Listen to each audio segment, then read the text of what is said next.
여러분, 원래는 꼭 이거 함부로 버리지 마세요. 이것을 잘못 버리고 또 잘못 두게 되면 큰 불행을 얻을 수 있어요. 네, 특별한 문제가 없는 분들이 좋은 운을 얻지 못하는 것은 거의 대부분 이것 때문에 그러하다는 것이죠. 여러분 안녕하세요, 이정민입니다. 여러분, 물건을 집에 들일 때도 정말 중요하지만 물건을 버릴 때도 또 정말 중요한 거예요. 네, 풍수에서는 모든 물건이 다 제자리에서 자신의 역할을 할 때 가장 좋은 기운을 발휘하게 된다고 합니다. 그리고 물건 하나도 함부로 버리지 않고 제대로 버려야 그 물건으로 인한 해가 없다고 합니다. 네, 오늘의 이야기 꼭 들어보시고 이젠 함부로 두지 않고 함부로 버리지 않는 여러분이 되시도록 하십시오. 첫 번째로, 미니 화분은 여러분 꼭 행복하게 두십시오. 여러분, 어제 영상을 보니 미니 화분을 어디에 두어야 하느냐고 질문을 하셨더라고요. 네, 이 미니 화분은 원래 집 안으로 들어올 모든 불행을 막아줄 비법 풍수가 되는 거예요. 아마 원래는 일반 가정에 이거보다 더 좋은 비법 풍수는 없을 겁니다. 하여 두 개는 꼭 두셔야 하는데 가장 좋은 곳이 바로 주방 창가이고 또 그 다음이 거실의 선반이나 테이블 위입니다. 물론 큰 식물을 집안에 두시고 기르시는 분들은 이것을 따로 두실 필요는 없지만 실제로 거의 대부분의 가정들에서 이런 것들은 야외나 베란다에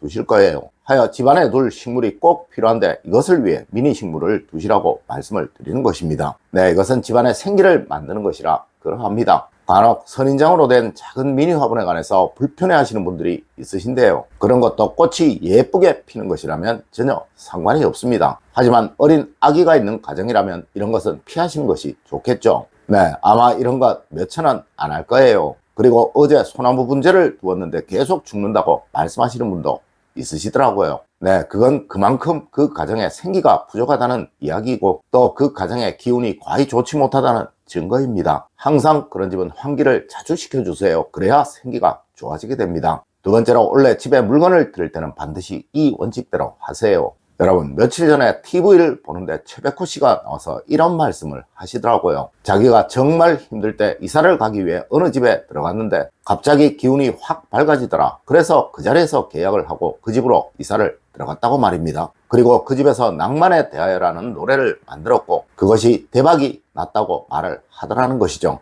여러분, 사람은 누구나 다 그렇습니다. 이건 집도 그러하지만 물건을 드릴 때도 마찬가지인 거예요. 네, 사람마다 다 기운이 다르기 때문에 그것을 어디에 두라라고 말씀을 드리기보다 가장 편하고 가장 좋은 곳 두어서 불편함을 느끼거나 인상이 찡그러지지 않는 곳, 네, 그것이 가장 좋은 장소라는 것이죠. 물론 몇 가지 특별한 것은 아니지만 거의 대부분의 물건들이 다 그렇습니다. 네, 항상 여러분의 느낌을 중요시하세요. 여러분의 느낌이 알려주는 곳, 그곳이 가장 좋은 것이고 그곳에서 가장 좋은 기운이 발휘가 되는 것입니다. 세 번째로, 여러분 풍수 물건을 버릴 때는 꼭 이렇게 버리세요. 여러분, 절대 풍수 물건은 남을 주는 것이 아니에요. 간혹 한 번씩 집에 걸린 풍수 그림이나 풍수 물건을 지인이나 친구에게 주는 분들이 있는데 이거 정말 큰일 날 일입니다. 혹 누군가 그런 그림을 원한다면 같은 것으로 하나 사서 드리세요. 그리고 이런 물건을 버릴 때도 반드시 원칙은 지켜야 하는 거예요. 일단 화분이나 식물은 무조건 화분과 식물을 분리하셔서 버려야 하고 그리고 화분은 잘 씻으셔서 말린 후에 다시 쓰셔야 하는 거예요. 그리고 그림은 무조건 틀과 종이를 분리하셔서 그 틀은 버리시고 그림 즉 종이는 잘 말아서 버리시든 아니면 찢어서 버리시든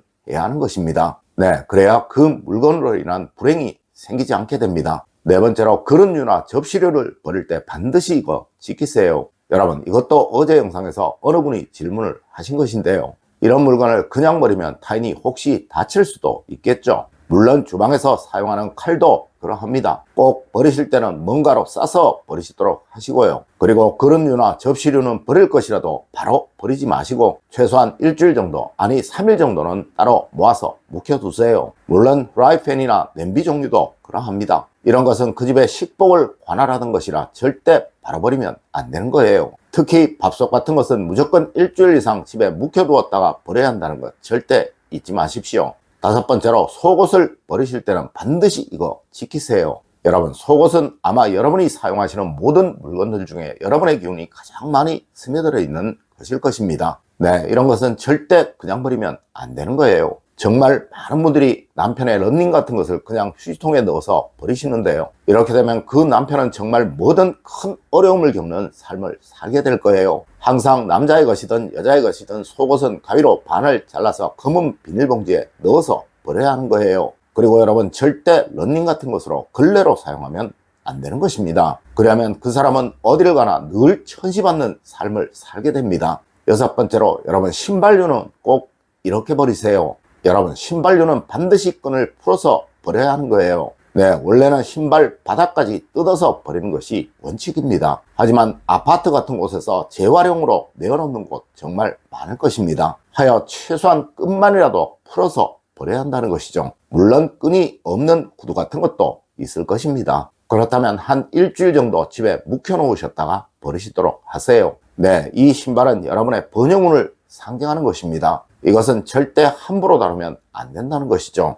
일곱 번째로, 집에서 돈을 상징하는 것들은 무조건 이렇게 두세요. 아마 많은 가정들에서 재물운을 상징하는 것이라고 부엉이도 두셨을 것이고, 또 재물 그림도 두셨을 것이고, 그 외에도 많은 것들을 두고 계실 것입니다. 하지만 거의 대부분의 분들이 이런 물건들을 잘못 두고 계시는데요. 우선 이런 물건들을 절대 두면 안 되는 곳이 바로 현관입니다. 네, 현관은 그 집의 얼굴과도 같은 곳이고 또 명예운을 상징하는 곳이라, 이곳에 이런 물건을 두게 되면 늘 가난을 벗어나지 못하게 되고 또 항상 알 수 없는 돈 문제를 겪게 됩니다. 그리고 이런 것은 절대 높은 곳에 두어서는 안 되는 거예요. 얼굴을 위로 들어야 볼 수 있는 곳은 절대로 안 된다는 것이죠. 일반적으로 집안에서 가장 키가 큰 사람을 기준으로 얼굴 주변이나 또 얼굴에서 한 뼘, 두 뼘 정도의 높이는 괜찮지만 이것을 더 높게 두시는 일은 없도록 하시고 또 허리 아래로 두시는 일도 없도록 하십시오. 여덟 번째로, 여러분, 원래 가방이나 지갑은 정말 함부로 버리지 마세요. 여러분, 올해는 정말 재물적인 문제가 많이 발생하는 한 해입니다. 하여 재물운을 상징하는 것들, 즉 가방이나 지갑 같은 것들은 정말 조심해서 다뤄야 하는 거예요. 제가 저번 12월에 꼭 가방이나 지갑은 잘 닦아서 사용하시라고 말씀을 드렸었죠. 네, 이것과 무관하지 않은데요. 정말 웬만하면 원래는 가방이나 지갑을 버리지 마세요. 정말 다 헤어져서 이젠 못 쓰겠다 싶은 것은 상관이 없지만 멀쩡한 것 좀 더 써도 상관이 없겠다 싶은 것은 정말 무조건입니다. 네, 버리지 마세요. 물론 지갑이나 가방을 남에게 주는 일도 없어야 합니다. 이렇게 되면 재물운에 큰 손실을 입게 될 거예요. 여러분, 이것은 항상 청결히 잘 다루시고 소중히 다루세요. 네, 풍수라는 것은 사실 알고 보면 별것이 아니에요. 해당 기운을 잘 다루면 그 기운이 좋아지게 된다는 것, 그래서 그 운이 또 좋아지게 된다는 것입니다. 여러분, 오늘은 집에 물건을 들이실 때 또 버리실 때에 관한 이야기를 해드렸습니다. 오늘 제가 알려드린 이야기 여러분들 꼭 명심하시길 부탁드리며 오늘의 이야기를 마치도록 하겠습니다. 늘 올바른 행동과 올바른 지식을 여러분들께 전하도록 노력하겠습니다. 여러분, 긴 시간 감사드립니다. 감사합니다.